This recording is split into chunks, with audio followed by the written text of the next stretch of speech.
Stock market start कैसे हुआ और स्टॉक मार्केट हम काम कैसे अभी हम कर रहे हैं। तो स्टार्टिंग क्या ऐसा ही था या फिर कुछ बदलाव हुआ है? तो एक्चुअली एक पर्सन थे जिनका नाम था प्रेमचंद रॉयचंद, है ना, एक बिजनेसमैन थे, मुंबई में रहने वाले थे। तो उन्होंने एक कॉन्सेप्ट बनाया जो कि 1875, आज के 150 साल पहले एक कॉन्सेप्ट बनाया और उसमें उन्होंने एक ऑर्गेनाइजेशन का नींव दिया जिसका नाम उन्होंने रखा native share and stock brokers association, native share and stock broker association, Bombay में। उस समय नाम बॉम्बे था, अब मुंबई हो गई है। तो सोचिए 150 साल पहले। तो उसमें होता क्या था कि किसी बरगद के पेड़ के नीचे या किसी कॉफी हाउस में लोग बैठते थे।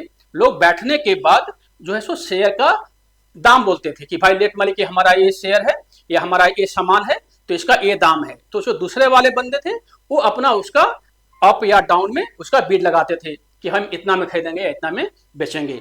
तो इससे धीरे धीरे चीजें स्टार्ट हो गई। एक पेड़ के नीचे लोग बैठते थे, जमा होते थे, किसी कॉफी हाउस में बैठते थे और धीरे धीरे चीजें स्टार्ट हो गई। बाद में इसी का नाम चेंज होके native share and stock broker association का नाम चेंज होके बीएसई हो गया। जब इंडिया में लिबरलाइजेशन हुआ, जब इंडिया में अलाउ किया गया कि बाहर के लोग इंडिया में इन्वेस्टमेंट कर सकते हैं, तो उसके बाद इसका नाम चेंज करके Bombay stock exchange of India कर दिया गया, बीएसई कर दिया गया। बीएसई जो है क्योंकि 1875 में स्टार्ट हुई थी, तो एशिया की ओल्डेस्ट एक्सचेंज है जहां पे शेयर मार्केट का काम हो रहा है, यानी इसको एशिया का ओल्डेस्ट एक्सचेंज बोल सकते हैं। और इसको जो स्टार्ट किया था वो प्रेमचंद रॉयचंद ने स्टार्ट किया था, लेकिन जब बीएसई बन गई तो ये कंप्लीटली गवर्नमेंट के अंदर आ गई, ये कंप्लीट गवर्नमेंट की ऑर्गेनाइजेशन हो गई। इसके बाद जब देश आजाद हुआ 1947 में, तो 1947 में एक एक्ट लाया गया जिसका नाम था capital issue control act, CICA। इस एक्ट में क्या किया गया कि जितने भी इस तरह की एक्टिविटी थी जहां पे फाइनेंस इन्वॉल्व था उनको इस एक्ट के अंदर कंट्रोल किया गया। और इस एक्ट के अंदर बहुत सारे एक्सचेंज खुले इंडिया के अंदर, है ना, जैसे कि Ludhiana exchange, Madhya Pradesh exchange, Magadh exchange, तो बहुत सारे एक्सचेंज खुले। बाद में उनको फिर बंद किया गया या क्लब किया गया, लेकिन इस एक्ट के अंदर बहुत सारे एक्सचेंज खुले। इसके बाद 1992 में national stock exchange of India का स्टार्टअप हुआ, जो कि बेसिकली स्टार्ट हुआ 1992 में, लेकिन इस ऑपरेशनल हुआ था 1994 में। तो ये बीएसई के बाद एक दूसरा स्टॉक एक्सचेंज था इंडिया में जिसको स्टार्ट किया गया। अब जब 2 स्टॉक एक्सचेंज इंडिया में काम कर रही थी, इसके अलावा और भी मल्टीपल एक्सचेंज थी जो छोटे छोटे जगहों पे काम कर रही थी। मेजर 2 स्टॉक एक्सचेंज थी और साथ में मल्टीपल एक्सचेंज और थी। तो उनको रेगुलेट करने के लिए एक सेबी का गठन किया गया जिसका नाम रखा गया securities and exchange board of India. Actually ये पहले से ही काम करती, 1986 से ही काम कर रही थी, लेकिन ये गवर्नमेंट की बॉडी नहीं थी, एक नॉर्मल रूप से कंट्रोल कर रही थी। लेकिन एक एक्ट लाके, पार्लियामेंट में एक्ट लाके 1992 में इसको सेबी नाम दिया गया और एक पूरा इंडिपेंडेंट बॉडी बन गई। जैसे चुनाव आयोग होता है ना, चुनाव आयोग में क्या होता है कि देश की सारी जो चुनाव होती है उसको कंट्रोल करने की जिम्मेदारी होती है, उसी तरह सेबी की जिम्मेदारी है कि इंडिया में जो भी स्टॉक एक्सचेंज को प्रॉब्लम है या जो इसमें इशू आ रही है या जो इसमें कोई घपला हो रहा है, इन सभी को देखने की, कोई फैसिलिटी अवेलेबल करवानी है, इन सभी को कंट्रोल करने की जिम्मेदारी सेबी की है ना। इसके बाद 2003 में multi commodity exchange of India, MCX में क्या होता है, इन दोनों एक्सचेंज में तो शेयर की खरीद बिक्री होती है। शेयर मतलब किसी कंपनी का शेयर, है ना, रिलायंस का शेयर, टाटा स्टील का शेयर। लेकिन इस 2003 में जो स्टार्ट हुआ एमसीएक्स, इसमें क्या होता है, इसमें कमोडिटी का खरीद बिक्री होता है। कमोडिटी मतलब सोना, चांदी, जीरा, चावल, दाल, एग्रीकल्चर प्रोडक्ट, है ना, जो इन सभी चीजों का इसमें खरीद बिक्री होती है। तो एमसीएक्स भी एक बेसिकली कमोडिटी एक्सचेंज है जो कंप्लीटली कमोडिटी के रूप में काम करती है, कमोडिटी का खरीद बिक्री के लिए काम करती है। ये भी कंट्रोल्ड बाय सेबी होती है, सेबी के अंदर में भी काम करती है। एमसीएक्स के तहत, एमसीएक्स के जैसे ही और भी कुछ कमोडिटी एक्सचेंज हैं जिनके अपने अपने जैसे कि एनसीडीईएक्स है, एनएमसी है, आईसीईएक्स है, एनएसडीईएक्स है। तो ये भी कमोडिटी एक्सचेंज उतने पॉपुलर नहीं है, लेकिन जैसे अब ये है, अब एनसीडीईएक्स बेसिकली एग्रीकल्चर में बहुत ज्यादा काम करती है, ये भी एग्रीकल्चर में बहुत ज्यादा काम करती है ना। ये जो है सो बेसिकली डायमंड में अच्छा काम करती है। तो ये सब एक्सचेंज ये भी काम कर रहे हैं, लेकिन मेन जो एक्सचेंज है कमोडिटी का, जो आप बेसिकली देखेंगे प्लेटफॉर्म के ऊपर, जो ट्रेडिंग प्लेटफॉर्म है, वो एमसीएक्स मेन हमारा एक्सचेंज है जो काम कर रही है। तो ये बेसिकली हिस्ट्री है 150 साल में यहाँ तक पहुंचने में।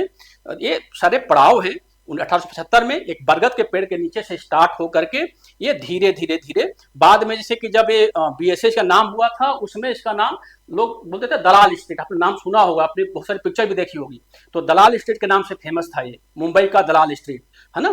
तो आपने हर्षद मेहता की कहानी सुनी होगी, तो ये सब दलाल स्ट्रीट के लोग थे उस समय।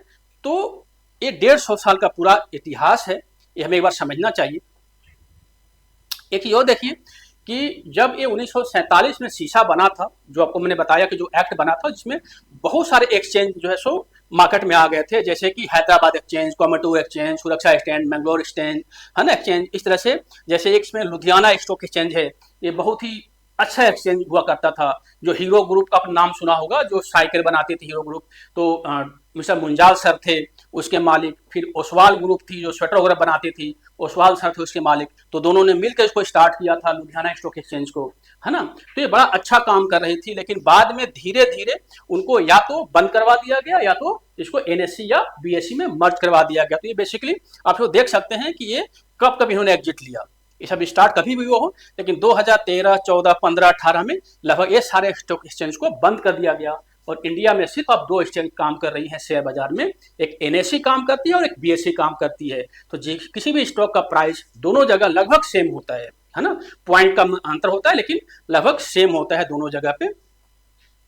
तो इसको एक बार में समझना चाहिए, हमारा इतिहास है, हालांकि अभी एक्सचेंज नहीं है। जैसे for example Magadh stock exchange, अब जो बिहार के लोगों को कितना प्राउड फील होगा कि भाई उनके स्टेट में भी एक स्टॉक एक्सचेंज हुआ करता था जिसका नाम था मगध स्टॉक एक्सचेंज हुआ करता था, है ना। दिल्ली का अपना स्टॉक एक्सचेंज था, दिल्ली स्टॉक एक्सचेंज। बड़ोदरा का अपना स्टॉक एक्सचेंज था, है ना। इसी तरह से राजकोट का, मध्य प्रदेश का, उत्तर प्रदेश का, तो हर स्टेट का अपना। तो इसमें किसी या तो इंडस्ट्रिस्ट ने या फिर गवर्नमेंट ने इसको स्टार्ट किया था, लेकिन बाद में इसको बंद कर दिया गया या एनएससी या बीएससी में इसको विलय करवा दिया गया, है ना। अच्छा, तो ये बेसिकली पूरा इतिहास है स्टॉक एक्सचेंज का, कि यानी स्टॉक एक्सचेंज एक ऐसी जगह है जहां पे हम शेयर का खरीद बिक्री करते हैं, एंड उस खरीद बिक्री के चलते हमारी परचेजिंग पावर बढ़ती है, जिससे इंडिया का विकास होता है, भारत की इकोनॉमी में उसकी एक विकास होती है। एक चीज और है कि अगर कोई स्टूडेंट्स ये चाहता है कि हम ऑफलाइन क्लास करें, अगर उनको लगता है कि हमें ऑफलाइन क्लास करना चाहिए, तो दिल्ली में हमारा ब्रांच है। तो दिल्ली वाले ब्रांच पे अगर आप एडमिशन लेना चाहते हैं तो 8929633781। बाकी और भी हमारे ब्रांचेस खुल रहे हैं, तो जब खुलेंगे तब। लेकिन एक हमारा कोर्स है एफडी शॉप का, इसके अंदर पूरा चीज सिखाया जाएगा, जो ना, जो हम ऑनलाइन बता रहे हो तो बता ही रहे हैं, लेकिन कुछ ऐसी एक्स्ट्रा चीजें होती हैं, ऐसी प्रीमियम चीजें होती हैं, वो हम इस वाले कोर्स में कवर करते हैं। तो इस वाले कोर्स में अगर किसी को एडमिशन लेना हो तो आके दिल्ली में ऑफलाइन क्लास कर सकते हैं। यहाँ पे हॉस्टल फैसिलिटी भी अवेलेबल है, रहने की व्यवस्था भी बहुत ही कम सस्ता है ना, बहुत ही सस्ता है, कोई प्रॉब्लम नहीं है। आप साथ में भी रह सकते हैं, 2-3 लोग मिलकर भी रूम ले सकते हैं।